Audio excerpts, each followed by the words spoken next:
Hi friends, ఆవకాయ తొక్క ఎలాగో ఈరోజు మీకు చూపిస్తున్నాను. నేను ఒక గంట సేపు మామిడికాయలు నానబెట్టుకొని ఇలా వీడియోలో చూపిస్తున్నట్టు నీట్గా కడుక్కొని ఇలా కాయలన్నీ పక్కన తీసుకోవాలండి. ఇలా తీసుకున్న తర్వాత చూడండి, ఇలా చక్కగా నీట్గా కడుక్కోవాలి. ఇప్పుడు ముక్కలని ఒక పీస్లో 4 ముక్కల్లాగా చేసుకోవాలి. అంటే కాయ సైజుని బట్టి మీకు నచ్చిన ముక్కలు కొట్టుకోవాలండి. మీకు నచ్చినట్టు చిన్నగా కొంతమంది పెద్దగా ఇలా కూడా ఉంటాయి కదా. ఇలా నేను ఒక 1 పీస్లో ఒక్క కాయలో 8 పచ్చలండి ఇలా చేసుకున్నాను. ఇలా పచ్చలన్నీ కొడుతుండగానే నేను అక్కడ పక్క నుండి మొత్తం నీట్గా తుడుచుకొని పక్కన పెట్టుకున్నానండి. జీడి తీసేసుకుంటా నీట్గా పచ్చలని పక్కన వైట్ క్లాత్ మీద పెట్టేసుకున్నాను. అలా వైట్ క్లాత్ మీద పెట్టిన తర్వాత ఇగో ఆవ తొక్క అండి. ఇది ఆవ పొడి ఒక 1 kg, కొద్దిగంత మెంతి పౌడర్, కొద్దిగంత 1/2 kg జీరా పౌడర్ అండ్ కారము, లైట్గా పసుపు అండి. 1 kg కారము, 1.5 kg దాకా వేస్తున్నానండి. ఆల్రెడీ నేను ముందే నూనె కూడా మసాలా పెట్టి పెట్టేశాను. అది చల్లగా అయిపోయింది. నీళ్ళలాగా అయినాక ఇలా మసాలా మొత్తం ఒక దాంట్లో అప్లై చేసుకొని ఇలా ఓన్లీ ఎల్లిపాయ పేస్టేనండి, అల్లం వేయొద్దు ఆవ తొక్కలో. ఎల్లిపాయలు 1/2 kg పేస్టు అండ్ ఇంకా 1/2 kg అందులో వేయడానికి, ఇంకో 1/2 kg అందులో వేయడానికండి. దీని తర్వాత ఇలా చల్లగా అయిన నూనెని ఇందులో వేసుకుంటున్నాను. ఇందులో వేసుకొని కొద్దిగంత చినిపోయిన దానికి కూడా సపరేట్ కలిపేస్తున్నాను. చూడండి, ఇలా చక్కగా నూనె మొత్తం పట్టేటట్టు వేసుకోవాలి. ఈ నూనె ముందు కాచి చల్లార్చక ముందుకే నేను దీంట్లో పోపు దినుసులు వేసుకున్నాను. ఏమేమిటి అంటే ఇప్పుడు ఉప్పు వేసానండి 1 kg.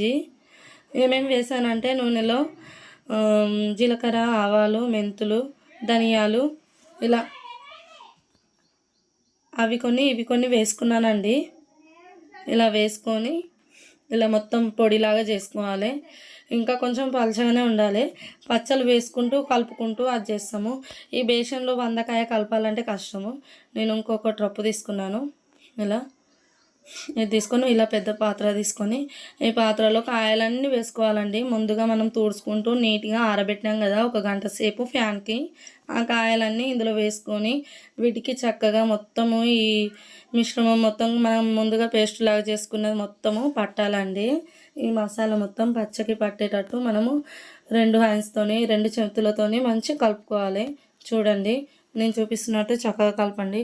ఇలా మొత్తం చక్కగా కలుపుతూ మనకు ఆయిల్ సరిపోలేదు, ఆయిల్ సరిపోకపోతే కాచి చల్లార్చినాము. మళ్ళీ కాచి చల్లార్చి ఆ ఆయిల్ని వేసుకుంటూ కలుపుతా. చూడండి, మీరు ఆయిల్ని కొంచెం బాగా చల్లగా అయినాకనే వేసుకుంటూ కలపాలి. గోరువెచ్చగా కూడా ఉండొద్దండి. ఇలా వాటర్ లాగా చల్లగా కావాలి. అలా అయినాక వేస్తూ కలపాలండి.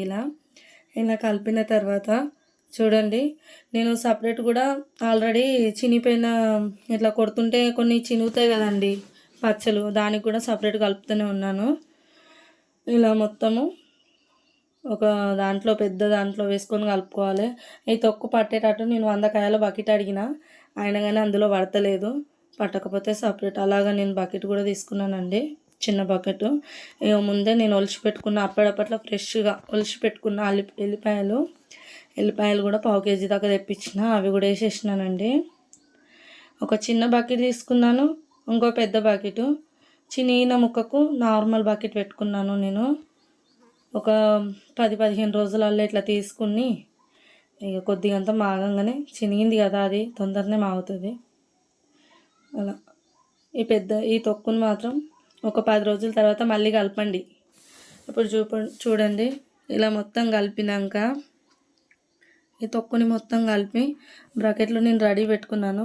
బ్రాకెట్లో కూడా ఆల్రెడీ వేసినాను. ఇంతేనండి మామిడికాయ తొక్కు. ఒక 10 రోజుల తర్వాత మనం మంచిగా నీట్గా ఈ తొక్కుని తీయాలి. చాలా జాగ్రత్తగా ఉంటేనే ఈ తొక్కు మంచిగా ఉంటుందండి, నిలుస్తుంది. చాలా జాగ్రత్తగా తీయాలి, మీకు కూడా తెలుసు. ఇంతేనండి, కావాల్సిన ఐటమ్స్ అన్నీ చెప్పాను కదా. ఒక 10 రోజుల తర్వాత మళ్ళీ మనకు ఆయిల్ సరిపోకపోయినా, సాల్ట్ సరిపోకపోయినా, కారం సరిపోకపోయినా ఆయిల్ కాగబెట్టి అందులో కారం అయినా సాల్ట్ అయినా ఏది సరిపోకున్నా అని అప్పుడు చూసి మనం కలపొచ్చు అండి ఒక 10 డేస్ తర్వాత. అంతవరకు ఈ తొక్కుని పక్కకి దేవుడి దగ్గర అయినా పెట్టుకోవచ్చు, సజ్జల మీద ఏమో ఇక తెలుసు కదండి, అట్లా పెట్టుకుంటే అయిపోతుంది. ఇగో రుచికరమైన మామిడికాయ తొక్కు రెడీ. ఈ వర్షాకాలం మాత్రం ఇది మాత్రం ఉండాలి, తొక్కు లేనిది ముద్ద దిగదు. Bye bye.